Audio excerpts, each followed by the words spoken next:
Hello, good morning और नमस्ते सभी को। आज लेके आए हैं रीज़निंग का नया सेशन जिसमें हम पढ़ेंगे कोडिंग एंड डिकोडिंग, ठीक है? और मैं आपको ऑलरेडी रीज़निंग का एक क्लास दे चुका हूँ, ठीक है? इसके अलावा हम जनरल एप्टीट्यूड भी पढ़ रहे हैं जिसमें हम अभी तक 5 टॉपिक पढ़ चुके हैं, ठीक है? बेसिकली ये बैच जो है ये लैब असिस्टेंट, एनवायरनमेंटल सुपरवाइज़र के लिए मैं लेके आया हूँ। बट मैं आपको बता देता हूँ, आप किसी भी एग्ज़ाम की तैयारी कर रहे हैं, ठीक है? तो उसमें अगर रीज़निंग आता है, जनरल एप्टीट्यूड आता है, तो ये आपको हेल्प ज़रूर करेगा। इस सेशन के बाद आपको क्वेश्चंस प्रैक्टिस करने हैं। क्वेश्चन प्रैक्टिस करेंगे, तो एग्ज़ाम में आपको उसका एक अच्छा आउटकम दिखाई देगा। ये मेरे को समझ में आता है, जितना मैं पढ़ा चुका हूँ उसके अकॉर्डिंग, ठीक है? तो पढ़िएगा, प्रैक्टिस कीजिएगा और ऑब्वियस बात है भई देखो इतने टाइम बाद यूकेपीसीएस में वैकेंसी आई है, लैब असिस्टेंट की, साइंस ग्रेजुएट्स की। तो समझ सकते हैं तैयारी करना बहुत ज़रूरी है और अच्छे लेवल पे तैयारी करना बहुत ज़रूरी है। साथ में आपको ये भी ध्यान में रखना है कि वैकेंसीज़ बहुत कम हैं और कॉम्पिटिशन बहुत ज़्यादा है। क्लियर? आप अगर अनुमान लगाएँ कि जो बीएससी लैब असिस्टेंट के 11 पद हैं, उसके लिए 50,000 से ज़्यादा आवेदन किए गए हैं। समझ सकते हैं? जबकि लिमिट्स हैं उसमें कुछ वैकेंसीज़ के, बट फिर भी 11 ही पद हैं और देखिए कितना उसमें टफ कॉम्पिटिशन है।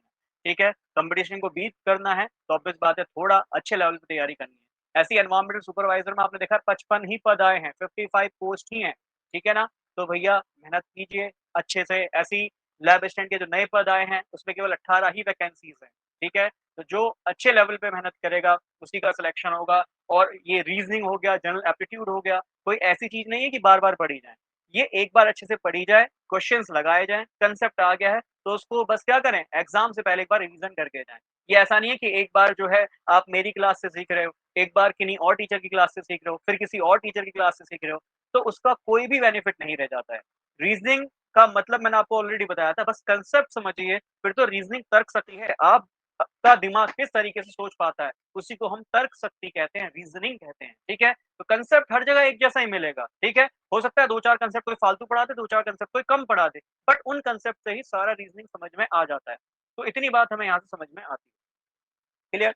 आगे बढ़ते हैं। अब सिलेबस देखते हैं। सिलेबस जो आपको गिवन है, मैं आपको ये लेवल स्टैंड के लिए बता रहा हूँ, उसमें लिखा है जनरल मेंटल एबिलिटी आपकी होनी चाहिए, है ना? सामान्य मानसिक मानसिक क्षमता होनी चाहिए और इस सामान्य मानसिक क्षमता से आपके जो क्वेश्चन्स हैं, वो जनरल एप्टीट्यूड के भी बनते हैं, ठीक है ना? रीज़निंग के भी बनते हैं और कम्प्रीहेंशन जो पैराग्राफ आते हैं, उसमें क्वेश्चन आंसर आपको छाँटने होते हैं, उसके क्वेश्चन भी बनते हैं, ठीक? तो आज जो हम टॉपिक करने जा रहे हैं कोडिंग, डिकोडिंग, ये रीज़निंग का टॉपिक है। तो कोडिंग डिकोडिंग का क्या बेस हो सकता है, उस बेस को हम जानते हैं, समझते हैं। सबसे पहले कोडिंग डिकोडिंग का मतलब क्या है? आपने देखा होगा पुरानी जो स्पाइस वाली, जासूस वाली मूवी आती है, तो आप उसमें देखते हैं कि कैसे एक स्पाई दूसरे देश में होता है और वो कट, कट, कट, कट करके एक डिवाइस पे प्रेस कर रहा होता है और दूसरी जगह मतलब जिस भी देश में वो स्पाई अपनी इन्फॉर्मेशन भेजना चाहता है, वहाँ वो इन्फॉर्मेशन पहुँच जाती है। ठीक है ना? तो कोडिंग का मतलब ये है कि जो आप इन्फॉर्मेशन भेज रहे हैं, वो किसी कोड में होगी, ठीक है? और उस कोड को कैसे डिकोड करना है, तो इसी को हम कोडिंग डिकोडिंग कहते हैं। अब वो कोड किसी नंबर में भी हो सकता है, संख्याएँ भी हो सकती हैं मतलब लेटर भी हो सकते हैं, नंबर भी हो सकते हैं, संख्याएँ भी हो सकती हैं, ठीक है? तो किसी तरीके से वो कोड हो सकता है। तो लिखा है coding is a system of signal. क्या ये डेफिनिशन याद करनी है? नहीं याद करनी है, भई आपको तो क्वेश्चन लगाने हैं। बस मैं आपको पहले ये बताना चाह रहा हूँ कि कोडिंग का एक्चुअली मतलब क्या है? तो कोडिंग क्या है? एक सिस्टम का सिग्नल है, ठीक है? एक मेथड है जिसमें आप ट्रांसमिट करते हो इन्फॉर्मेशन को कोड की फॉर्म में, सिग्नल्स की फॉर्म में, ठीक है? आप इस कोड में भेजते हो कि कोई तीसरा पर्सन उसको ना निकाल पाए। क्लियर है? बट हालाँकि ये कोडिंग उस लेवल की नहीं होती, बट कोडिंग का बेसिक मतलब यही होता है। क्लियर? तो the person who transmit the code और signal is called sender. Obvious बात है, जो पर्सन कोड को भेज रहा है, उसको हम सेंडर कहेंगे और जो रिसीव कर रहा है, उसी को रिसीवर कहेंगे और जो रिसीवर होगा, उस कोड को डिकोड करेगा, है ना? कोड है तो उसको डिकोड करेगा। इसी को हम कहते हैं डिकोडिंग। क्लियर? तो समझते हैं कोडिंग डिकोडिंग के लिए कुछ कांसेप्ट।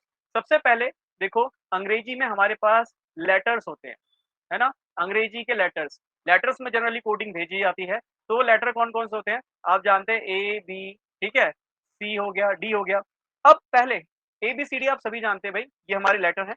बट मैं आपको ए-बी-सी-डी में कुछ बातें बताना चाहूँगा, इसको ऐसे करके जब पढ़ रहे हैं, तो इसी तरीके से पढ़ते हैं। कौन-सा लेटर किस नंबर पे आता है? अगर हमें ये पता चल जाए, तो कोडिंग डिकोडिंग में आसानी होती है। देखो कर तो लोगे ही, टाइम दिया जाएगा ना, आप सारा कोडिंग डिकोडिंग सारा रीज़निंग कर लोगे। बट बच्चों एग्ज़ाम में हम पे प्रेशर होता है, एग्ज़ाम में हम पे टाइम लिमिट होता है, उस पर्टिकुलर टाइम लिमिट में करना होता है। तो इसीलिए हम कोशिश करते हैं कि कुछ ऐसे टर्म्स हमारे पास हों, कुछ ऐसे कंसेप्ट हमारे पास हों, जिससे हम कोडिंग डिकोडिंग को जल्दी से कर पाएँ। ऐसा नहीं कोडिंग डिकोडिंग ना कर पाएगा, हर कोई कर लेगा। बट ये भी तो देखो वहाँ टाइम लिमिट है, वहाँ समय का बाउंडेशन है, इतने समय में कोडिंग डिकोडिंग करना है। तो उसके लिए कुछ कंसेप्ट्स हैं, उन कंसेप्ट्स को आपको समझना चाहिए, जिससे आपकी जो स्पीड है ना, वहाँ पे सॉल्व करने की वो इंक्रीज़ हो जाएगी, एनहांस हो जाएगी। क्लियर है? तो उसके लिए कुछ कोड्स को नंबर मतलब जो आपके लेटर्स हैं, इनको हम कुछ नंबर देते हैं। क्या नंबर देते हैं? जैसे ए है, पहले नंबर पे आ रहा है तो उसे 1 कह दूँगा। बी जो है वो दूसरे नंबर पे आ रहा है, 2 उसको नंबर दे दूँगा। क्लियर? ऐसे ही यहाँ 3 ये तो सभी को शुरू के 4 सभी को पता होता है कि ए पहला है, बी दूसरा है, सी तीसरा है और डी चौथा है। बट अगर मैं बोलूँ एस कौन से नंबर पे आता है, तो भाई फिर तो एबीसीडी पूरा लिखोगे, देन एस को सोचोगे। क्लियर है? बट एक तरीके से देखते हैं कि किस तरीके से हम कोडिंग डिकोडिंग को करते हैं, इस चीज़ को ध्यान में रखते हैं। सबसे पहली बात, अगर आप अल्फाबेट्स को अंग्रेजी जो ये वर्णमाला जिसे मैं कहूँ, इसमें आप अल्फाबेट्स जो हैं, इंग्लिश के जो लेटर हैं, इसको आप बढ़ते हुए क्रम में लिखते हैं। तो ई आता है 5वें नंबर पे, जे आता है 10वें नंबर पे, फिर ओ आता है आपका 15वें नंबर पे, फिर टी आता है आपका 20वें नंबर पे और वाई आता है 25वें नंबर पे। इसे ऐसे करके भी याद कर सकते हैं ई ज्योति, है ना? ई ज्योति, ज्योति है ज्योति, तो ई ज्योति ऐसे करके इसे याद कर सकते हो ई ज्योति। ई 5वें, जे 10वें, ओ 15वें, टी 20वें, वाई 25वें। क्यों कह रहा हूँ? ज़रा ध्यान से अभी सुनिएगा। बेशक जिनको लग रहा हो ना कि ये तो हम कर ही लेंगे, तो बेटा करना अलग चीज़ है, कम टाइम में करना अलग चीज़ है। क्लियर? वही कंपटीशन बीट होता है। अगर मानो एक ही क्वेश्चन को ऐसे ही कोडिंग डिकोडिंग क्वेश्चन आ गया, आप उसे भैया 50 सेकंड में कर रहे हो, दूसरा उसे 30 सेकंड में कर पा रहा है, तो देख लो 30 सेकंड इसमें बचा लिया, 30 सेकंड में वो अगला क्वेश्चन पढ़ के आपसे ज़्यादा मार्क्स अटेम्प्ट कर सकता है। तो यही कांसेप्ट यहाँ पे मैं आपसे कहना चाह रहा हूँ। कर तो हर कोई लेगा, बट क्या उस मिनिमम टाइम फ्रेम में क्या हम उस क्वेश्चन को कर पाएँगे? ये क्वेश्चन अराइज़ होता है। ठीक है? तो चलिए, खैर मैं इसको जल्दी से लिखता हूँ। तो भाई आपको पता चला डी चौथे नंबर पे है, फिर आएगा ई, एफ, जी, ठीक है? अच्छा मैं इसको 1 बाय 1 ही लिख के बताता हूँ, ठीक है? ई आएगा 5वें नंबर पे, अभी हमने देख ही लिया ई ज्योति से ई 5वें नंबर पे आता है, ठीक है? इसके बाद ई के बाद आता है एफ, एफ क्या है? 6 छठे नंबर पे आएगा। अब ये कैसे पता चलेगा सर छठे नंबर पे है? तो भाई ऑब्वियस बात है एबीसीडी करके देखो, अदरवाइज़ एफ को देखो कुछ-कुछ ऐसा इमेजिन करो, एफ ऐसा दिख रहा है ना एफ, अब इसको अगर ऐसे घुमा दूँ, तो देखो उल्टे 6 की तरह दिख रहा है। बेटा ऐसे ही याद करना पड़ता है, कोई ना कोई तरीका तो हो जिससे हम जल्दी से बता पाएँ कौन से नंबर पे आ रहा है, ठीक है? अब देखो जी, एफ के बाद आता है जी, जी को देखना ऐसे बनाना, ये जी में ऐसा 7 नहीं दिखाई दे रहा, तो बस ये 7वें नंबर पे आता है और ये ट्रिक मुझे भी मेरे एक भैया हैं, उन्होंने सिखाई थी, तो ये ट्रिक मुझे अच्छी लगी और काफ़ी इफेक्टिव लगी और तुरंत जो है लेटर्स वो याद होना शुरू हो गए, तो आई थिंक ये ट्रिक आप लोगों के भी काम आएगी। जी, जी के बाद आता है एच, तो एच आपको देखो कौन से नंबर पे आ रहा है? 8वें नंबर पे आ रहा है, कैसे नंबर पे आ रहा है? 8वें, तो 8 को देखो एच से ही बनाना 8, तो आप देखोगे ऊपर और नीचे से ऐसे गोला कर दूँ, तो ये आपको 8 की तरह ही दिखाई देगा।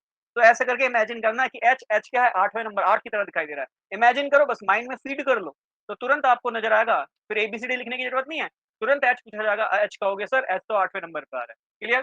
फिर देखो उसके बाद आई, आई को हम ऐसे भी तो लिखते हैं देखो, इंग्लिश में आई को ऐसे भी तो लिखते हैं, ये 9 ही तो दिखाई दे रहा है, तो 9 आई 9वें नंबर पे आता है, ठीक है? ऐसे करके याद कर लो और इससे बढ़िया ट्रिक मिलेगी नहीं, फिर बता ही दिया जे ई ज्योति से जे 10वें नंबर पे आता है, ये तो सीधा-सीधा मुझे याद हो रहा है, क्लियर?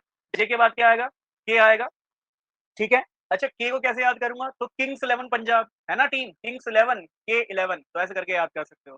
फिर एल, एल कौन से नंबर पे आता है? 12वें नंबर पे आता है। एल को याद करने का तरीका अगर मैं बोलूँ, इसको कुछ ऐसे याद कर सकते हैं कि देखो एल में कितने डंडे आ रहे हैं? 2, 1 डंडा ये, 1 डंडा ये, 2 डंडों से बन रहा है, तो 2 से याद रखना। वैसे 2 पे तो बी आता है, बट आपको पता है भई 2 दूसरे नंबर पे तो नहीं आएगा, तो कौन से नंबर पे आएगा? 12वें नंबर पे आएगा।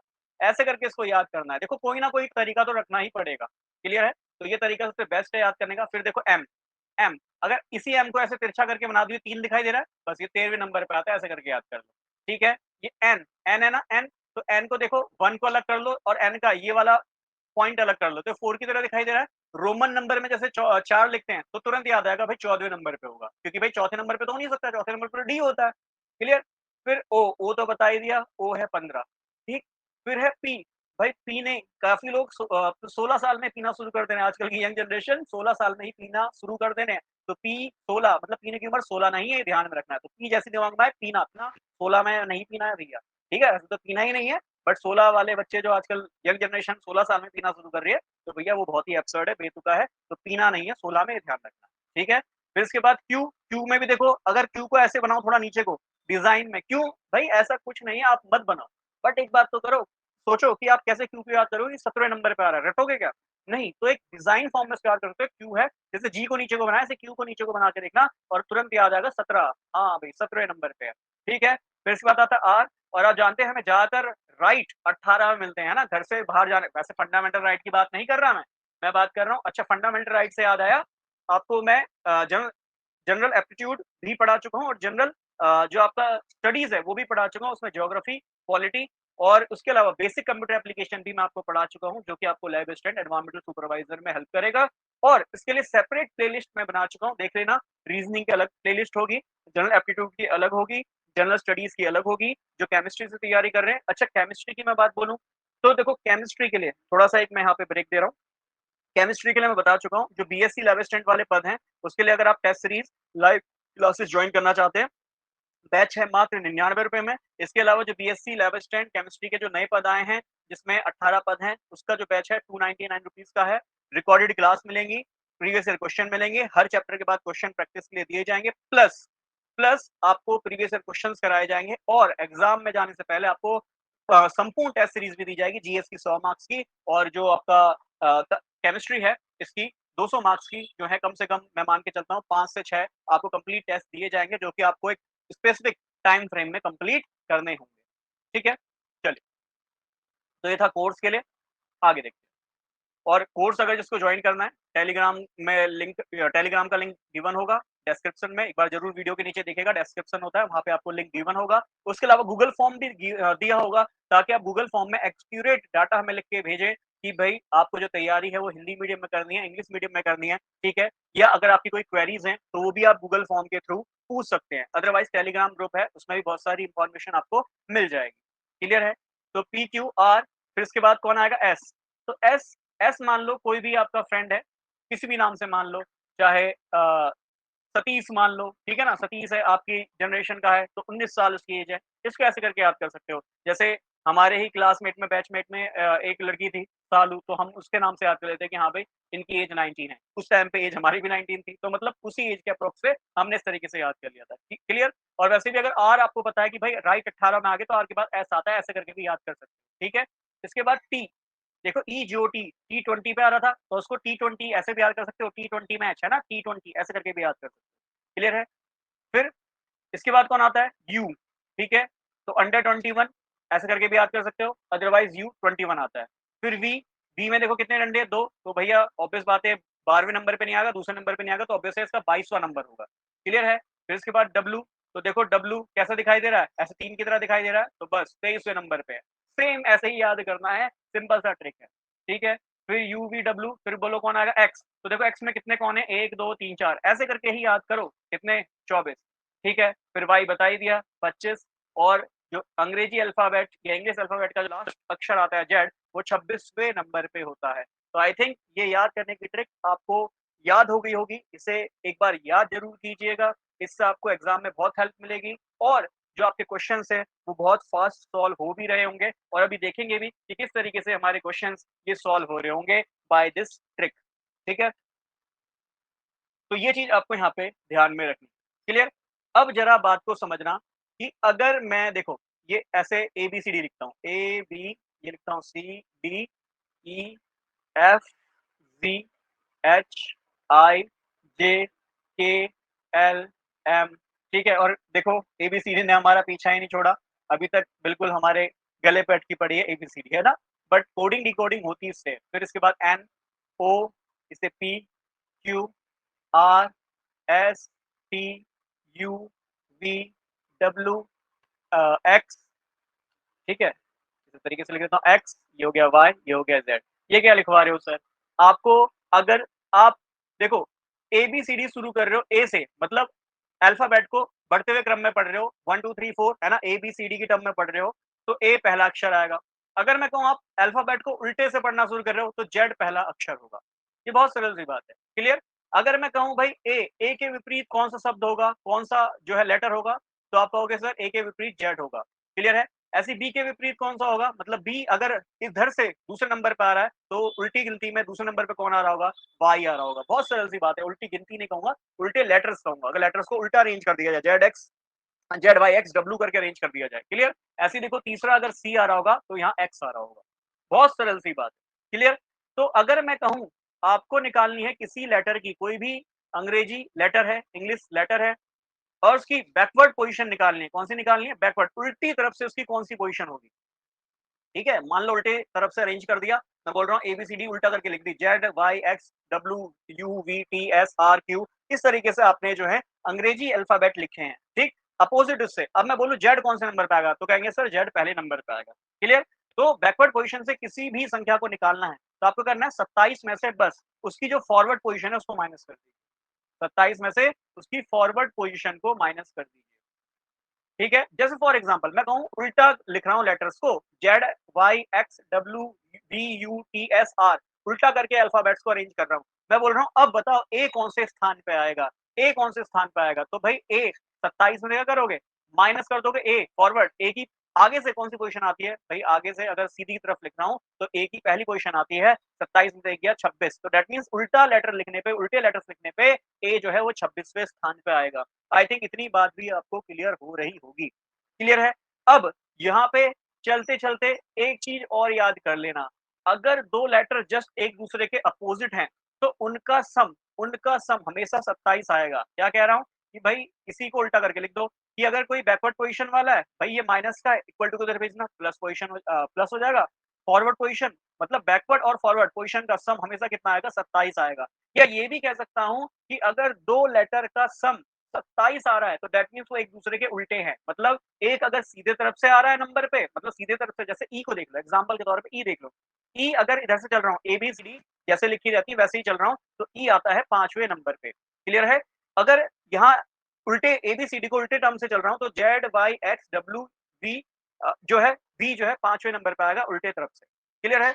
ये बात मैं कहना चाह रहा हूँ। अब मैं ये कह रहा हूँ कि अगर ई का उल्टा वी है ना? ई का उल्टा यदि वी है, कैसे चेक करूँगा? तो उसको चेक करने का बहुत सरल तरीका है। आप क्या करें, इसकी पोज़ीशन देखें। तो भाई इसकी पोज़ीशन देखें, ई की पोज़ीशन कितनी है? Forward position. अच्छा इसको ना बैकवर्ड की जगह फॉरवर्ड ही लिख लेना। दोनों की फॉरवर्ड पोज़ीशन लिख लेना। ठीक है? फॉरवर्ड, फॉरवर्ड मतलब आगे की तरफ, ए, बी, सी, डी को पढ़ रहा हूँ, ठीक? तो दोनों की फॉरवर्ड पोज़ीशन अगर 27 आ रही है, तो समझ जाइएगा आपका जो अल्फ़ाबेट है एक-दूसरे का अपोज़िट है, क्लियर? जैसे ई 5वें नंबर पे आता है, वी बताओ भई 22वें नंबर पे आता है, डायरेक्ट याद करना है, वी का नंबर 22वां है, क्लियर है? तो 22 और 5 देखो ई का पोज़ीशन 5 है, इसका 27 है, 22 है सॉरी, 22 और 5 कितना हो जाएगा? 27 हो जाएगा, क्लियर? कोई और संख्या भी ले लो जो आपका मन करे, देखो एम ले रहा हूँ, एम 13 है, याद करो डायरेक्ट, एन 14 है, ठीक है? तो 13 प्लस 14 कितना आ रहा है? 27।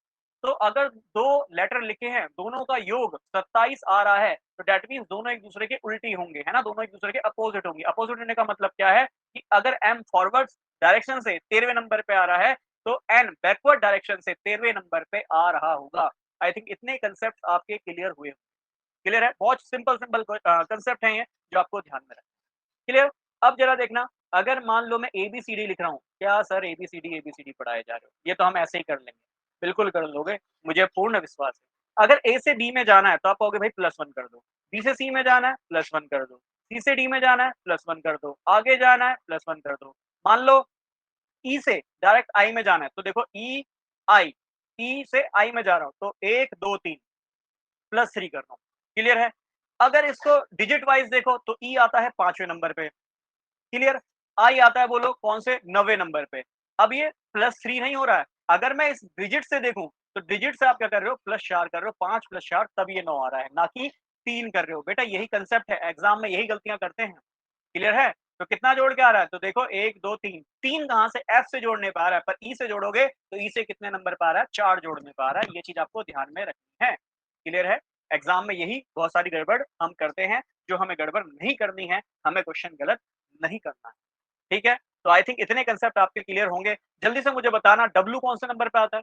डब्ल्यू अब देखो जो पढ़ा है क्या आप लिख पा रहे हो? जल्दी से बताओ। डब्ल्यू को देखो ऐसे 3 की तरह बनाओ और ऑब्वियस बात है 23वें नंबर पे आ रहा होगा।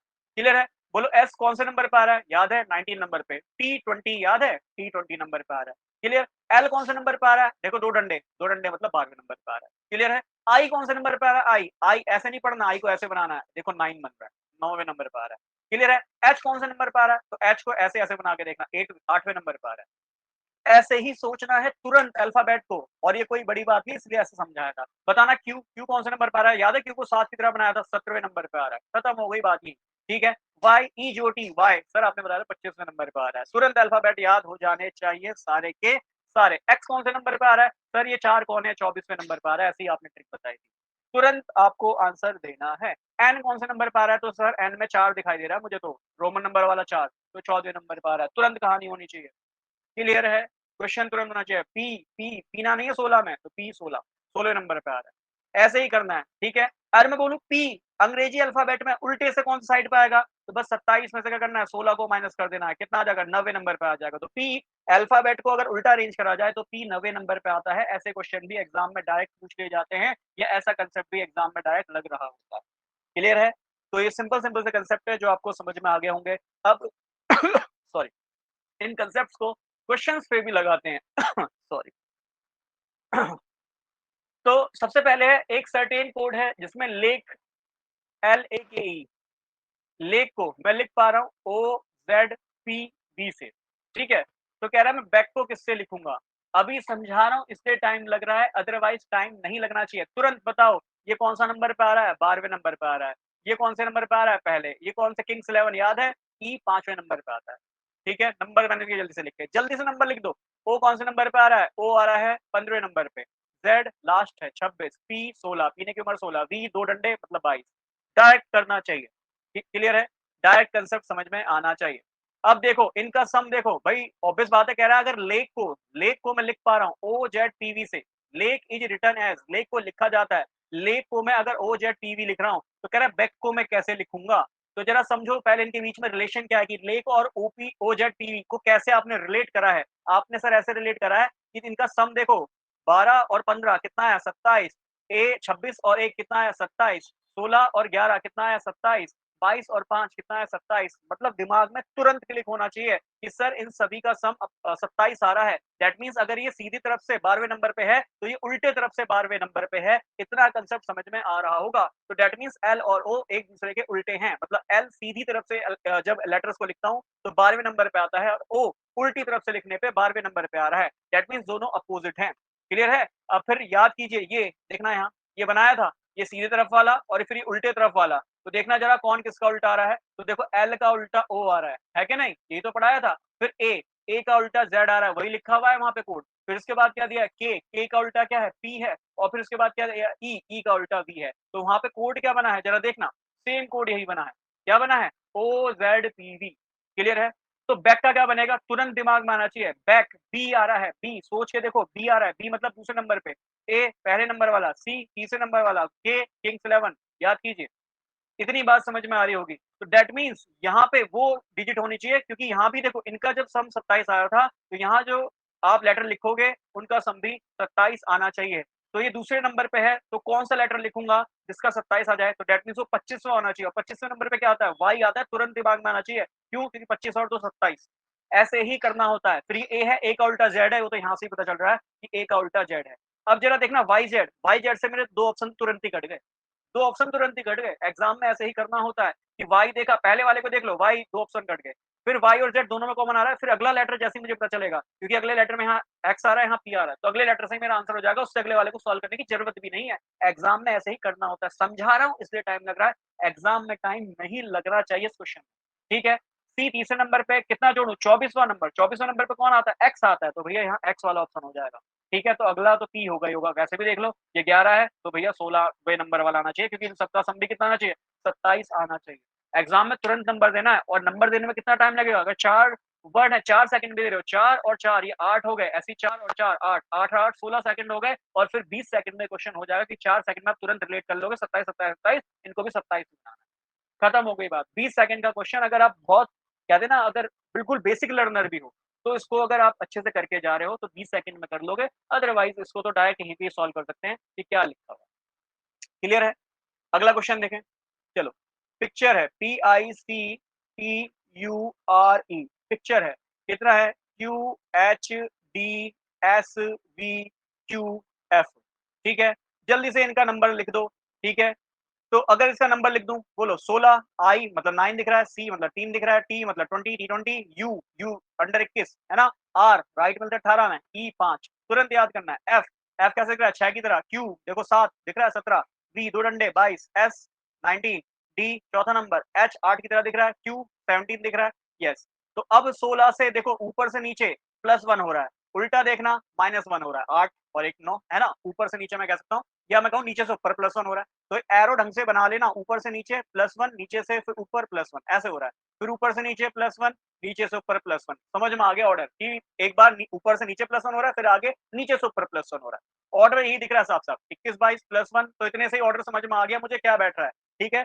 बट फिर भी हमें एक बार ऑर्डर लास्ट तक जरूर चेक कर लेना चाहिए क्या हो रहा है, ये तो मैं आपको बता रहा हूँ इसलिए आप कर रहे हैं, अदरवाइज एग्जाम में इतना नहीं देखेंगे, डायरेक्ट देखेंगे +1 कहाँ हो रहा है, बस उसी को लगा दो, ब्राउजर, अच्छा यहाँ बैक लिख रखा है, ओके ओके, ये गलती से बैक हो गया, ब्राउजर आएगा है ना, मैंने ऊपर वाला ही इसको लिख दिया, कोई बात, हिंदी में इसको ब्राउजर ही लिख लीजिएगा, एक ही बात है, ठीक है। चलो वही मैं कहूँ बैक कहाँ से आ गया, तो ब्राउजर है, तो दैट मीन्स पहले वाले में क्या हो रहा है +1 हो रहा है ऊपर से नीचे की तरफ, तो बी में +1 करूंगा, सी फिर अगले वाले में -1 हो रहा है, अगर ऊपर से नीचे देखूंगा भाई, ऊपर से नीचे देखो तो -1 होगा, नीचे से ऊपर +1 होगा, यही बात कहना चाह रहा हूँ। तो आर में से -1 कर दो, आर 18 एक -1 दैट मीन्स क्यू हो जाएगा, ठीक है। ओ है इसमें +1 हो रहा है, ओ के बाद पी आएगा, बहुत सिंपल है। तो सी क्यू पी कौन कौन से ऑप्शन में नहीं है, इसमें नहीं है, इसमें नहीं है, तुरंत कट गया। अब सी क्यू पी अगला मिलते ही हमें आंसर मिल जाएगा, बाकी की तो जरूरत भी नहीं पड़ेगी, है ना, क्योंकि वी और यू यही अंतर बैठ रहा है। तो देख लो भाई, यहाँ पे ये +1 था, यहाँ पे ये +1 था, यहाँ पे ये +1 था, अब यहाँ पे क्या हो जाएगा, ये वाला +1 हो जाएगा, या कहूँ डब्ल्यू से ये -1 हो जाएगा, एक ही तो बात है। तो डब्ल्यू हमारा कितना है 23, -1 करोगे तो हमारा आ जाएगा वी, है ना। तो पी वी वी वाला ऑप्शन कौन सा है, बी है, बाकी तो हमें करने की जरूरत भी नहीं है, देखो इतना ही चेक करना होता है, बाकी तो इसमें भी टीडीएस है, इसमें भी टीडीएस है, तो इतना ही करना होता है, बाकी हाँ एग्जाम में मन ना लगे तो भैया करते रहना, है ना, अगर टाइम ज्यादा हो, लगता हो कि भैया बहुत टाइम है कर लूंगा, अदरवाइज इतना नहीं करना होता, इतने से ही मेरे को आंसर देख के आगे बढ़ना होता। क्लियर है, अगला देखते हैं, चलिए। तो अगला क्वेश्चन है, इन ए सर्टेन कोड क्या दिया है, सोबर, ठीक है, को लिखा जाता है RNADQ से, अच्छा, तो कह रहा है लोटस को किससे लिखेंगे, चलिए जल्दी से देखते हैं। एस, अगर मैं इनको जल्दी जल्दी लिखूं कौन कौन से नंबर पे आ रहे हैं, तो एस बोलो 11 19, ओ 15, बी दूसरे नंबर, ई पांचवें नंबर, आर राइट 18 याद है, ठीक है, क्यू 17 नंबर पे, ये डी चौथे नंबर पे, ए पहले नंबर पे, एन 14 दिखाई दे रहा है, 4 दिखाई दे रहा है, आर 18, तो बेटा ये 19 18 -1 हो रहा है, देखो यहाँ भी -1 हो रहा है, यहाँ भी -1 हो रहा है, यहाँ भी -1 हो रहा है, यहाँ भी -1 हो रहा है। हालांकि ये बिना क्वेश्चन बिना नंबरिंग के भी हो सकता था, क्योंकि हमें साफ साफ दिख रहा है कि एस से पहले आर आता है, ओ से पहले एन आता है, डी से पहले ए आता है, ई से पहले डी आता है, तो हमें समझ में आ रहा है, क्लियर। बाकी नहीं समझ में आता है तो एग्जाम में तुरंत नंबर डालो, मुझे नहीं लगता है इसमें आपको मुश्किल से 5 सेकंड भी लगे होंगे, क्लियर है। अगर यहाँ पे अगर 8 वर्ड है तो मैं कह रहा हूँ 8 सेकंड यहाँ भी लगा दिए, ठीक है, क्योंकि 8 नहीं 10 वर्ड हो गए, 10 वर्ड यहाँ लगा दिए, 5 सेकंड क्वेश्चन को सॉल्व करने में लगा दिए, 25 सेकंड में क्वेश्चन हो जाना चाहिए, इससे बड़ा क्वेश्चन है नहीं, क्लियर। तो यहाँ एल से भी -1 होना चाहिए, एल है 12, 12 से पहले 11 के आता है, ओ है 15, 15 से पहले 14 आता है, एन, फिर इसके बाद अच्छा 14 लिख दिया, एन लिखो जल्दी से, एन, वैसे के एन, इससे ही आंसर हमारा आ गया, क्योंकि इसमें और कोई तो ऑप्शन दिख ही नहीं रहा है, के शुरू में दिख रहा है, के यहाँ भी दिख रहा है, यहाँ भी दिख रहा है, बाकी यहाँ के नहीं है, यहाँ के नहीं है, फिर इसके बाद यहाँ एन है, यहाँ एम है, एन मिलते ही हमारा आंसर आ गया, ठीक है ना, उससे पहले एन आएगा, एन मिलते ही हमारा आंसर आ गया। बट आगे चेक करना कर सकते हैं एग्जाम में, खैर इतने से ही आंसर आ जाना चाहिए, इससे आगे सॉल्व करने की आवश्यकता भी नहीं है, साफ साफ हमें ऑप्शन से भी दिख रहा है, क्लियर है, तो एग्जाम में ऑप्शन भी मैच करते हुए चलिएगा, क्लियर। बट कई बार हम ऑप्शन के चक्कर में माइंड कहीं और पहुंचा देते हैं और क्वेश्चन गलत कराते हैं, ठीक है। अगर आपको ऐसा लगता है कि ऐसी कंफ्यूजन मेरे साथ होती है तो भैया पहले क्वेश्चन सॉल्व कर लो फिर टिक कर लो, क्योंकि अगर 10 सेकंड फालतू देके भी आंसर गलत हो गया, या 10 सेकंड पहले देके भी आंसर गलत हो गया, कोई फायदा नहीं है, 10 सेकंड एक्स्ट्रा दे दो बट क्वेश्चन ठीक कर, क्लियर है। टी है 20, तो इससे पहले कौन आएगा, एस, यू है 21, इससे पहले कौन आएगा, टी, एस है 19, इससे पहले कौन आएगा, आर, तो देख रहे हो साफ साफ ऑप्शन दिखाई दे रहा है, क्लियर है। अगला क्वेश्चन देखें, अगला है केयरिंग, ठीक है, केयरिंग, केयरिंग में यहाँ नंबरिंग देने की मुझे लगता है जरूरत पड़ेगी, ठीक है। तो केयरिंग को कह रहा है ई डी वी जी के सी, ये लिखेगा, ठीक है। तो बोलो ये 3 हो गया, ये पहला नंबर हो गया, कितना हो गया, राइट 18 में, आई 9 की तरह दिख रहा है, एन 14 की तरह दिख रहा है, जी 7 की तरह दिख रहा है ना, जी नीचे को घुमाया था 7, एन ये देखो रोमन नंबर वाला 4, ऐसे करके ही याद करना है तुरंत, मैंने कोई ऐसा रट्टा नहीं मारा है, इसी फैक्टर से समझाऊं। सी तीसरे नंबर पर है, किंग्स 11 याद है, जी 7 की तरह दिख रहा है, वी 2 डंडे 22, डी चौथा नंबर हो गया, ई पांचवा नंबर, क्लियर। इसके बाद देखना क्या कर रहा हूँ, 3 + 2 कर रहा हूँ, 1 + 3 कर रहा हूँ, है ना, 1 + 3 पे 4 होता है, 18 + 4 22 होता है, क्लियर है। तो बेटा ऐसे करते हो ना तो ही आसानी होगी, ये ध्यान में रखना। नंबरिंग तुरंत हो जाएंगे याद। क्लियर? 9 में से 7 गया 2, फिर -2 हो रहा है, 11 में से 4 गया -3 हो रहा है, 7 में से 3 गया -4 हो रहा है। तो मतलब +2 +3 +4 हो रहा है, फिर -2 -3 -4 हो रहा है। क्लियर? शेयर्स देखना, शेयर्स। अच्छा, शेयर का कोड भी दिया है इन्होंने, तो इन्होंने तो शेयर का कोड भी दिया। अच्छा, कास्केट का पूछ रहा है, तो भैया कोई बात नहीं, पहले इसको देख लेते हैं शेयर्स में क्या ये कर रहा है। तो एस से यू, अच्छा जल्दी से इनका लिखो नंबर। 19 एच 8 की तरह दिख रहा है, ए 1 हो गया, आर 18, ई 5 हो गया, एस 19 हो गया। ठीक है, तो ये कोड दिख रहा है शेयर्स का। ठीक है, चलो जल्दी से इस कोड को लगाते हैं, अप्लाई करते हैं। तो अप्लाई करें जल्दी से। ये यू 21, के 11, ई हो गया 5, पी हो गया 16, बी हो गया 2, ओ हो गया 15। तो देखना 19 ये कितना हो रहा है, +2 21, 8 और 3 11, भैया 8 है 11 है, देखो अपनी मर्जी से नहीं देखना। ये ए 1 है, ई 4 है, ठीक है। फिर ये 18 में से 16 2 गए, 15 में से ये कितना बैठ रहा है, अच्छा ये 5 है, 15 नहीं 5 है, 5 में से 2 गया -3 और ये -4, तो पैटर्न वही बैठ रहा है। 2 3 4 -2 -3 -4, वही पैटर्न लग रहा है, देखो 2 3 4 -2 -3 -4। तो कास्केट में भी सेम लगा दो, कास्केट में भी सेम लगा दो। ठीक है, तो मुझे लगता है शुरू से ही, शुरू के 1-2 से ही आंसर मिल जाना चाहिए। ठीक है, जल्दी से उसका नंबर लिखो। 3 हो गया, 1 हो गया, 19 हो गया। ये नंबर इसलिए लिखवाना ताकि आप नंबर की प्रैक्टिस करो। किंग्स 11, T5 व T20। ठीक है, इसके बाद बोलो क्या हो रहा है, पहले देखो क्या पैटर्न फॉलो हो रहा है, +2, 3 और 2 5, पांचवें नंबर पे कौन आता है, ई आता है। ये कितना हो रहा है फिर +3, तो 1 और 3 कितना है 4, चौथे नंबर पे कौन आता है, डी आता है। फिर कितना हो रहा था, +4 होता है, 19 और 4 23, 23वें नंबर पे कौन आता है, डब्ल्यू, डब्ल्यू याद है 3 की तरह बन रहा था। क्लियर? फिर इसके बाद कितना हो रहा है, -2, 11 है, -2 कर दो, 9 आया, 9 पे होता है आई, 9 आई की तरह दिखाई दे रहा है। 5, 5 में से फिर -3 कर रहा हूँ, 5 में 3 गया 2, ये आ गया बी। अच्छा, इतने से आंसर मिल जाना चाहिए। ई डी है, डब्ल्यू आई है, तो ई डी डब्ल्यू ये वाला भी नहीं है, ई डी डब्ल्यू ये वाला भी नहीं है, आई मतलब नहीं है, फिर आई के बाद ए आना चाहिए। अच्छा, इसके बाद एक और से आंसर मिलेगा। ठीक है, तो इसके बाद देखना जरा, 20 है, इसमें से -4 हो रहा है, तो ये तो हो रहा है 2 -2 -3 -4, -2 -3 -4, तो -4 होना चाहिए। 20 मतलब ये आया 16, 16 मतलब पी, तो बीपी, बीपी कौन सा है, ये ऑप्शन है। ठीक है, तो डी ऑप्शन इसका हो गया। क्लियर? अच्छा, क्या उसको दूसरे तरीके से कर सकते हैं, यहाँ देखना सी ए गिवन है, सी ए का कोड है ईडी। अच्छा, ये ऐसा कुछ हो सकता है क्या, हाँ, तो सी ए का कोड अगर ईडी है, तो यहाँ भी अगर मैं सी ए का कोड ईडी लिखूं, कैसे हो सकता है, एक बार चेक करते हैं। फिर इसके बाद यहाँ है एस, एस का कोड है यू, तो चलो इसके बाद देखो सी ए आर, अच्छा एस की तो जरूरत ही नहीं है, आर की जरूरत है ना, आर की जरूरत है, क्या आर है यहाँ, आर है।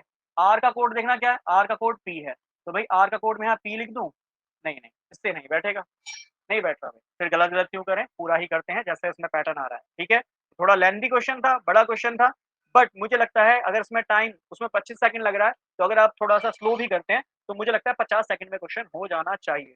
क्लियर है, 50 सेकंड बहुत सफिशिएंट टाइम है, बट हाँ, जो थोड़ा फास्ट सीख रहे हैं, ठीक है, फास्ट क्वेश्चन कर पाते हैं, तो मुझे नहीं लगता वो 30 सेकंड से भी ज्यादा इसमें लगाने वाले हैं। तुरंत पैटर्न समझ में आ रहा है, +2 +3 +4 का, +2 -2 -3 -4 का, वही चीज अप्लाई करी है, आंसर आ गया। ठीक है, मैं ये सोच रहा था कि कैसे सी ए लिखा ना, सी ए, तो सी का कोड यहाँ ईडी है, ईडी तो बैठ रहा है, बट आर का कोड नहीं बैठ रहा भाई, आर का कोड यहाँ, अच्छा आर का कोड यहाँ बी बैठेगा, आर कौन से नंबर पे आ रहा है, ये आ रहा है, ये बैठेगा पी, आर का कोड पी बैठेगा, और जो कि ऑप्शन में नहीं है, तो नहीं बैठेगा भाई, ये वाला मेथड नहीं बैठेगा। मुझे लगा इससे क्या पता हो जाए, बट नहीं हो रहा है ना, नहीं हो रहा, पूरा ही करना पड़ेगा। आगे देखते हैं, कह रहा है दिल्ली, दिल्ली है DELHI, इसका कोड है 73541। ठीक है, तो ये दिल्ली का कोड है 73541। ठीक, तो कह रहा है कलकत्ता का कोड है, कलकत्ता, कलकत्ता का कोड है 82589662। ठीक है, तो कह रहे कैलीकट, कैलीकट का कोड क्या होगा, कैलीकट का क्या कोड होगा। अगर इनमें कोई रिलेशन बनाना चाहो ना, तो एज सच रिलेशन दिखाई नहीं देगा, क्यों, क्योंकि देखो डी है 7, डी का 7 से तो कोई रिलेशन ही नहीं बैठ रहा, ई का 3 से रिलेशन नहीं बैठ रहा, एल का 5 से भी नहीं बैठ रहा, एच का भी नहीं बैठेगा 4 से, और टी का 1 से, देखो टी है तो 1, टी कहाँ 20 है, ये 1 है। उल्टा वाला पैटर्न भी बैठ रहा कि अगर ये टी अगर सीधे से 20वें नंबर पे आ रहा है, तो उल्टे से 5वें नंबर पे आ रहा है, ये भी सही नहीं बैठ रहा, 5वें पे नहीं आएगा बल्कि 7वें पे आएगा। ठीक है ना, तो आई थिंक ये भी पैटर्न सही नहीं बैठ रहा। तो क्या कर सकते हैं, तो इन्हीं को देखते हैं, ये वाला पैटर्न यहाँ लग सकता है कि CAL है, CAL का कोड कितना 825 है ना, तो इसको लगा सकते हैं भाई 825, भाई सी का 8 है, ए का 2 है, एल का 5 है। क्लियर है, ये लग रहा है, देखो सी का यहाँ भी कोड 8 है। क्लियर, अच्छा ए का कोड देखो यहाँ भी 2 ही है, बिल्कुल बैठ रहा है भाई, है कि नहीं, तो यहाँ बिल्कुल सेम पैटर्न बैठ रहा है। फिर इसके बाद एल, एल का कोड कितना है 5 है और देखो यहाँ भी एल का कोड 5 है। तो इतनी बात तो समझ में आ रही है कि एल 5 है तो एल को भैया 5 ही लिख दिया। फिर आई देखना, दिल्ली में आई, आई है 1, क्या यहाँ आई है? नहीं, तो आई को 1 ही मान लेता हूँ। तो 8 2 5 है, यहीं से दिख गया ऑप्शन। क्लियर? बट आगे भी देख लो, फिर सी का कोड कितना आना चाहिए? 8 आना चाहिए। अच्छा यू का कोड देखो यहाँ 9 है, तो यू का कोड 9 ही लिख देता हूँ। टी 2-2 बार लिखे और दोनों ही टी का कोड 6 है, तो दैट मीन्स टी का कोड 6 है। तो देखना यही तो डिजिट बैठ रही है। क्लियर है? तो इस तरीके से करी है हमने कोडिंग की डिकोडिंग। 2 अलग-अलग नंबर से हमें क्या मिल गया? वर्ड्स को हमने डिकोड कर लिया है। आई थिंक ये बात आपको समझ में आ गई। क्लियर? तो बाकी अब मैं यही कहूँगा, कल मैंने एक बात लिखी थी कि भाई अगर आपको रीज़निंग सॉल्व करनी है, तो चीते की चाल और बाज की नज़र होनी ज़रूरी है। दैट मीन्स कांसेप्ट तो आपने समझ ली, ज़रूरी नहीं एग्ज़ाम में ये क्वेश्चन आए। तर्क शक्ति का मतलब ही है कि आप कैसा सोच पा रहे हैं उस चीज को, है ना? एग्जामिनर अपनी तरफ से कोई भी तर्क शक्ति बना के दे सकता है, कोई भी सोचने की क्षमता बना के दे सकता है, उसको बस आपको लगाना आना चाहिए। लगाने का कंसेप्ट तो समझ लिया, बट वहां पे समझ में आना चाहिए कि कौन सा पैटर्न यहाँ लग रहा होगा। क्लियर है? इससे पहले रीजनिंग का एक सीरीज डाल चुका हूँ, नंबर सीरीज, तो उसको भी जरूर देखिएगा। क्लियर? फिर कह रहा है कि 16 51 35 ये कुछ नंबर है जो कि पीस बैठ रहा है। पीस मतलब शांति होता है, आप सभी जानते हैं। क्लियर है? तो अगर मैं इसको देखूँ तो वैसे भी साफ दिख रहा है। देखो जैसे मैंने 16 बोला ना, इससे तुरंत आंसर आना चाहिए कि सर ये तो पी 16, ई 5वें नंबर पे आता है, ए पहले नंबर पे आता है, सी तीसरे नंबर पे आता है, ई 5वें नंबर पे आता है, मतलब उन्हीं को डिजिट की फॉर्म में लिख दिया। क्लियर है? तो अब ये देखो कैसे बैठ रहा है, 12 15 2 2 5। क्लियर है? क्या ये 12, अच्छा यहाँ 1 भी है बेटा, 1 के लिए ए भी है, 12वें नंबर के लिए एल भी है, ठीक है? बट जरा देखो इतनी बड़ी संख्याएँ हैं, उससे ये तो बनने का नहीं है। क्यों? क्योंकि आर, आर मतलब 18 होना चाहिए और बीच में कहीं पे 18 नहीं। भई आर का मतलब क्या है? 18 होना चाहिए। अच्छा इसका कोडिंग जल्दी से लिखना, ए का 1 आएगा, यू 21 आएगा और आर का 18 आएगा, ए का फिर 1 आएगा। तो क्या कोडिंग ये है? नहीं, बिल्कुल भी ये नहीं है, गलत हो गया। क्लियर है? तो दैट मीन्स इनमें से कोई होगा। दैट मीन्स ये पहला 1 और 2 मिलकर एक साथ होगा और ये 12 है, 12 पे नंबर पे एल आता है। तो दैट मीन्स पहला अक्षर तो एल हो गया, ए नहीं होगा। इतनी बात समझ में आती है। क्लियर है? अब फिर इसके बाद साफ-साफ दिख रहा है 15, 15 नंबर पे ओ आता है, ऑप्शन में हमें दिखाई दे रहा है। क्यों? क्योंकि अगर ई होता, ई के लिए डायरेक्ट 5 होता, 12 के बाद 5 होता, 5 नहीं है 1 है। 1 मतलब 1 तो कोई है ही नहीं यहाँ, ए मतलब तो है ही नहीं इसके बाद 1। फिर इसके बाद 15 है, 15 मतलब ओ हो गया, तो ओ वाला मतलब ये ऑप्शन भी नहीं बैठेगा। अब अगला नंबर देखते हैं। अगला नंबर मुझे जो दिखाई दे रहा है वो 22 दिखाई दे रहा है, 22 का मतलब वी हो गया। अगर मैं 2 ही लेता तो वो 2 का मतलब बी होना चाहिए और बी किसी भी ऑप्शन में नहीं है, तो दैट मीन्स ये 22 होगा, 22 का मतलब वी है। तो साफ-साफ दिख गया वी दिखाई दे रहा है। क्लियर है? तो 12, 15, 225 इसका मतलब क्या बना? इसका मतलब लव बना, क्योंकि ई मतलब 5वां है, तो देखो बिल्कुल लव दिखाई दे रहा है। क्लियर है? ये उन्हीं को समझ में आएगा जिन्होंने अभी तक कांसेप्ट ध्यान से देखा है। जो नहीं देख रहे हैं ना ध्यान से, कुछ नहीं पल्ले पड़ने वाला और ऑब्वियस बात है वो रुके भी नहीं होंगे। बट जो समझने के मूड पे बैठे हैं, जिनको लगा है कि हमने एबीसीडी में क्यों टाइम वेस्ट करा, हमें आती तो है, तो उनको ये चीज़ें समझ में आ रही होंगी, कोडिंग डिकोडिंग कर पा रहे हैं। क्लियर है? आगे देखते हैं कुछ और टाइप, जिसमें ये लिखा है सिंडिकेट। ठीक है? सिंडिकेट बैंक भी है, आपने सुना होगा। ठीक है? कह रहा है सिंडिकेट को कैसे लिखा है? SYTEN, है ना? DCAI इस तरीके से लिखा है। ऐसा लग रहा है सिंडिकेट को ही तोड़-मरोड़ के लिख दिया है। ठीक है? कैसे तोड़-मरोड़ के लिखा है ज़रा देखो। इनका नंबरिंग वो वाला मत दो, अल्फाबेट वाला, इनको बस नंबर 1 2 3 करके दो। पहले नंबर पे लिखा है, ये दूसरे नंबर पे, ये तीसरे नंबर पे, चौथे नंबर पे, 5वें नंबर पे लिखा है, छठे नंबर पे लिखा है, 7वें नंबर पे लिखा है, 8वें नंबर पे लिखा है, ये 9वें नंबर पे लिखा है। क्लियर? यहाँ देखना, ये पहले नंबर वाला ही है, वाई दूसरे नंबर वाला ही है। क्लियर? इसके बाद एन, एन होना चाहिए तीसरे नंबर पे, तीसरे नंबर वाला यहाँ लिखा है। डी चौथे नंबर पे होना चाहिए, यहाँ लिखा है। देखो पैटर्न समझ रहा? फिर इसके बाद आई देखो आई, आई कहाँ लिखा है? यहाँ लिखा है 5वें नंबर पे। फिर इसके बाद आई के बाद क्या आ रहा है? सी, सी कहाँ लिखा है? यहाँ लिखा है देखो छठे नंबर वाला। ए 7वें नंबर वाला है, यहाँ लिखा है। इसके बाद जो टी है 8वें नंबर वाला कहाँ लिखा है? यहाँ लिखा है और ई 9वें नंबर वाला है, यहाँ लिखा है। इस तरीके से इसकी कोडिंग की गई है। क्लियर है? इन वर्ड्स को ही रीअरेंज करके लिख दिया। क्लियर? तो आपको क्या करना है, जो ओरिजिनल वर्ड है उसको सिंपल नंबरिंग कर दो 1 2 3 4 5 6। ये वाली नंबरिंग नहीं कि S19 वाई वाली नंबरिंग नहीं करनी है, क्योंकि साफ-साफ दिख रहा है कि ये जो वर्ड है ना इसी को तोड़-मरोड़ कर ये ऐसे करके लिख दिया। क्लियर है? तो इसको ही डिकोड करना है। तो कैसे करना है? बस नंबरिंग कर दो सिंपल और उनका नंबर लिख दो कौन से नंबर पे आ रहे हैं। तो इस तरीके से इसकी कोडिंग दिखाई दे रही है। अब बोल रहा है कि नया वर्ड है कोई, PSYCHOTIC। क्लियर है? अब जरा देखना पहले 2 वर्ड, इसमें भी 9 ही डिजिट होंगी, देखना 1 2 3 4 5 6, है ना? 7 8 पहली बार। अब इसके बाद पहला और दूसरा अक्षर इसका भी चेंज नहीं किया गया, देखो एस वाई था, तो दैट मीन्स यहाँ भी पी एस ही होगा, मतलब पहला और दूसरा नंबर वैसे ही लिखा होगा। तो पहला दूसरा तो देखो सभी में सेम है, सभी में सेम है, तो मैं किसी को भी एलिमिनेट नहीं कर सकता। क्लियर है? इसके बाद जरा लास्ट वाले को भी जल्दी से चेक कर लेते हैं। लास्ट वाला इसका 7 और 5 है, तो इसका 7वां और 5वां नंबर कौन सा है? तो देखो ये है 7वां, 7वें नंबर पे है टी, तो पहले लिखता हूँ 7वें नंबर को जो कि है टी, और फिर उसके बाद 5वें नंबर को लिखता हूँ जो कि एच है। तो पी एस है और लास्ट में टी एच आना चाहिए। तो टी एच यहाँ नहीं आ रहा, टी एच यहाँ नहीं आ रहा, मतलब 2 ऑप्शन एलिमिनेट हो गए, अब ये बचे। अब बीच में देखो लगभग सेम ही है, ये सी वाई है, ओ सी है, सी वाई है, सी ओ है। लगभग सेम सा लग रहा है, मतलब पी एस सी वाई। अब जरा इसको समझना कि मुझे सी वाई को भी देखने की जरूरत नहीं है, अब मेरे को टी एस से पहले वाले नंबर को देखना है, क्योंकि यहाँ ओ सी है, यहाँ सी ओ है, क्योंकि दोनों का सी वाई सेम है। अब बस ओ सी और सी ओ को देखना है। अब जरा देखते हैं, यहाँ पे टी एस से पहले मतलब 7 और 5 से पहले क्या आ रहा है, 4 और 6 आ रहा है, तो 4 और 6 वाले नंबर को लिखूं, 4 पे आ रहा है सी और 6 वाले नंबर पे आ रहा है ओ, तो सी ओ आना चाहिए, सी ओ, तो सही मेरा ऑप्शन मिल गया। क्लियर है? बाकी पूरे ही वर्ड को लिखना है, तो देखो 1 2 उसके बाद आना चाहिए 8 9, 8 9 पे क्या आ रहा है, आईसी आ रहा है, तो मैं आईसी लिख देता हूँ। क्लियर है? इसके बाद क्या आ रहा है, 8 9 के बाद इसके बाद आ रहा है 3, है ना, 3 तीसरे नंबर पे कौन है, इसका वाई है, तो वाई लिख देता हूँ। तो P S I C Y, P S I C Y, फिर आना चाहिए सी ओ, ये रहा सी ओ, है ना, सी ओ, तो इसका टी एच, क्लियर है? तो खुद ही आपको क्वेश्चन में दिखने लगेगा कि क्वेश्चन में क्या कोई नया वर्ड बन रहा है या फिर उसी वर्ड को तोड़ मरोड़ के लिख दिया है। बस अगर तोड़ मरोड़ के लिखा है तो सिंपल इसमें 1 2 3 करके डाल दो और उसको सॉल्व करो, है ना सरल? इसी तरीके से करना होता है। जैसे यहाँ देखना, ये है brinjal, B R I N G A L, brinjal बैगन है, ठीक है, इसको करके लिख दिया L A J N I R B, है ना, ऐसा करके लिख दिया, ठीक, L A J N I है आई आर बी, ठीक है, ऐसा लग रहा है कि ये ब्रिंजल को जस्ट उल्टा करके लिख दिया, B R I N J A L, तो उल्टा करके लिख दिया बस, ये तो करा है। ऐसी लेडी फिंगर को देखो जल्दी से, लेडी फिंगर लिखने की जरूरत है, तुरंत आंसर हो जाना चाहिए, इतने से ही कोडिंग समझ में आनी चाहिए।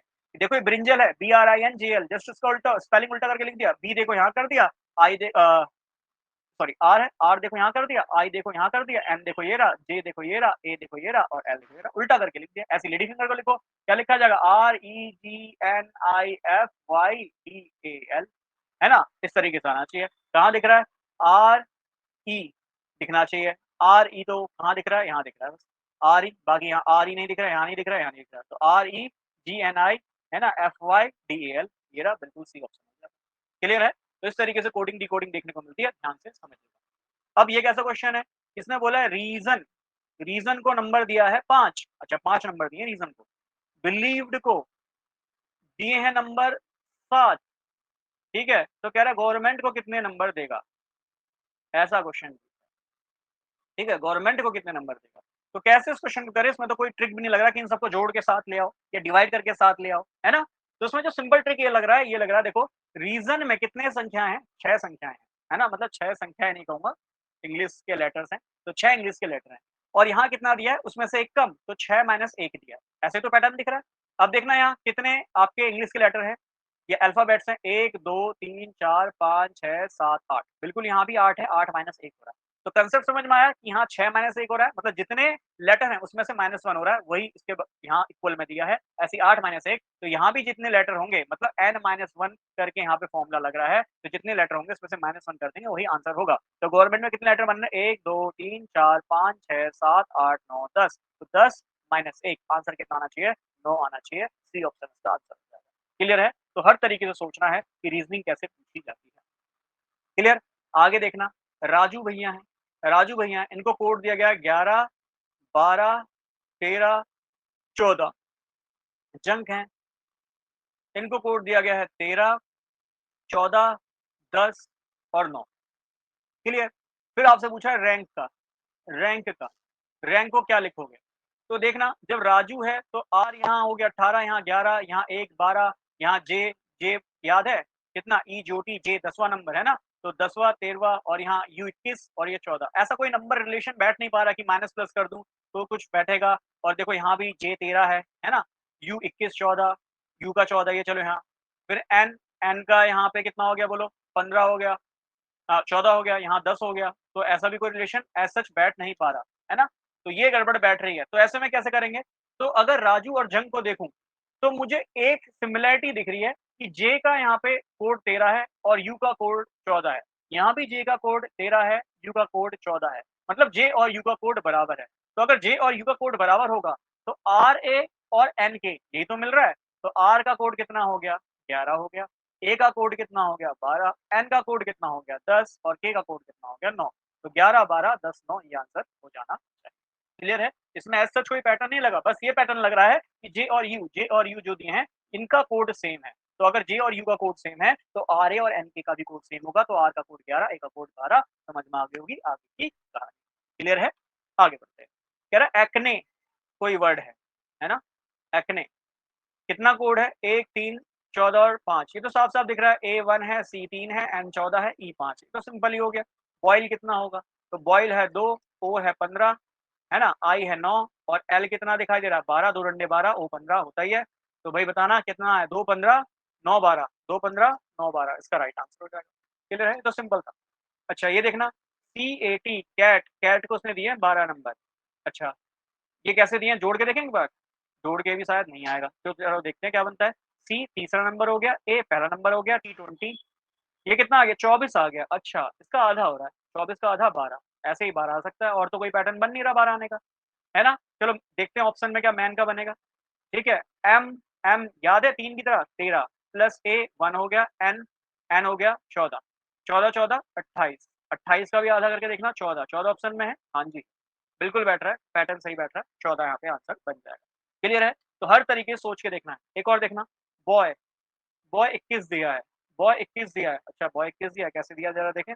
तो बी कितना है, बी का नंबर बोलना, बी का नंबर कितना है 2 हो गया, ओ हो गया 15, वाई हो गया कितना वाई ई जो टी है ना 25वां नंबर 15 25 ये हो गया 42। सेम पैटर्न लग रहा है तो 42 आधा कर दो 21। तो इसका आंसर मुझे कमेंट में आप करेंगे, काओ कितना आएगा, what is the answer, give the right answer in comment. ऐसे करके लिखना बॉय 21 तो काओ इतना, ताकि मुझे समझ में आ किसकी बात कर रहे हैं। डायरेक्ट आंसर लिख दिया तो कई बार मुझे भी कंफ्यूज हो जाती है, या फिर वीडियो काफी टाइम बाद अगर मैं आपका वो कमेंट पढ़ रहा हूँ उस वीडियो में तो मुझे नहीं समझ में आता आपने कौन से क्वेश्चन का आंसर किया है ना। तो प्लीज आंसर इस तरीके से लिखिए। आगे एक और टाइप दिया है, ये भी अच्छा टाइप है कोडिंग डिकोडिंग का। कह रहा है इट पिट सिट, इसका मतलब है आई एम बॉय। इस तरह के क्वेश्चन भी बहुत सारे पूछे जाते हैं और पता ही नहीं चलता क्वेश्चन में कह क्या रहा है ना। तो कोई बात नहीं समझते हैं। इट निट सिट इसका मतलब है I am girl, I am girl है ना। खैर तो जरा देखो यहाँ पे एक चीज मुझे क्या कॉमन दिखाई दे रही है और क्या चीज डिफरेंट दिखाई दे रही है, उससे मेरा डिकोड हो जाएगा। देखो इट, यहाँ भी इट शायद आई के लिए लग रहा है और यहाँ भी इट शायद आई के लिए लग रहा है। क्लियर है?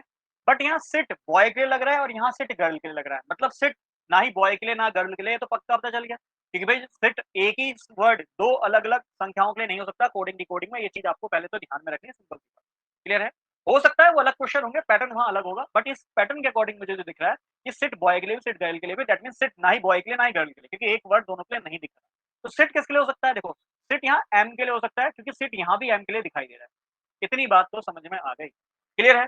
तो जो बच गया पिट, पिट हो रहा है बॉय के लिए यूज, है ना, और जो यहाँ बच गया निट, निट हो रहा है गर्ल के लिए यूज। ऐसे ही कोडिंग डिकोडिंग करनी होती है, इसी को कहते हैं तर्क शक्ति। आप इसको सोच पा रहे हैं कि नहीं? क्लियर है? देखते ही वैसे शुरू में लग रहा होगा क्या लिखा है, बट देखते ही समझ में आने लग गया कि क्या चीज यहाँ पे लिखी है। और जो बच्चे क्वेश्चन प्रैक्टिस कर रहे हैं ना उनको पॉज करके एक बार खुद से प्रैक्टिस करें। क्लियर? तो शायद ज्यादा आसानी होगी। तो गर्ल के लिए क्या लिखना है, ये तो बोला है फॉलोइंग मीन्स गर्ल, गर्ल के लिए क्या लिखना है, तो गर्ल के लिए क्या लिख रहा हूँ, निट लिख रहा हूँ, तो nit is the answer. Clear? अच्छा तो यही क्वेश्चन है, ये क्वेश्चन के टाइप हैं जो आपसे यूकेपीएससी यूके ट्रिपल एससी में पूछे जाते हैं। ठीक है, और भी जो आप एग्जाम की तैयारी कर रहे हैं मान के चलो बेस यही है। ठीक है, इन्हीं बेस से क्वेश्चन बनते हैं, तो बेस को अच्छे से करें। ठीक है, और फिर उसके बाद क्वेश्चन प्रैक्टिस करें। क्लियर? और वीडियो पसंद आता है तो लाइक करेंगे, शेयर करेंगे और सब्सक्राइब करेंगे। और मैं देख रहा हूँ बच्चे पूरा वीडियोस देख रहे हैं, और अगर पसंद नहीं आता तो ऑब्वियस बात है उसका जो वॉच टाइम होता है वो कम होता है। पसंद आ रहा है जब वो पूरा देख रहे हैं वीडियोस को, बट लाइक नहीं करते हैं, भाई ऑब्वियस बात है। अगर आपको लगता है कि आपके लिए मेहनत की गई है, ठीक है, और अच्छा कंटेंट दिया जा रहा है, तो please like share subscribe, like तो करें एटलीस्ट, और शेयर तो करें अगर आपके फ्रेंड्स वगैरह हैं जो तैयारी कर रहे हैं। ठीक है, और सब्सक्राइब तो आपने किया ही ऑब्वियस जब भी आप देख रहे हैं, और अदरवाइज दूसरों को भी आप सब्सक्राइब करवाइएगा। Thanks for the class, bye bye.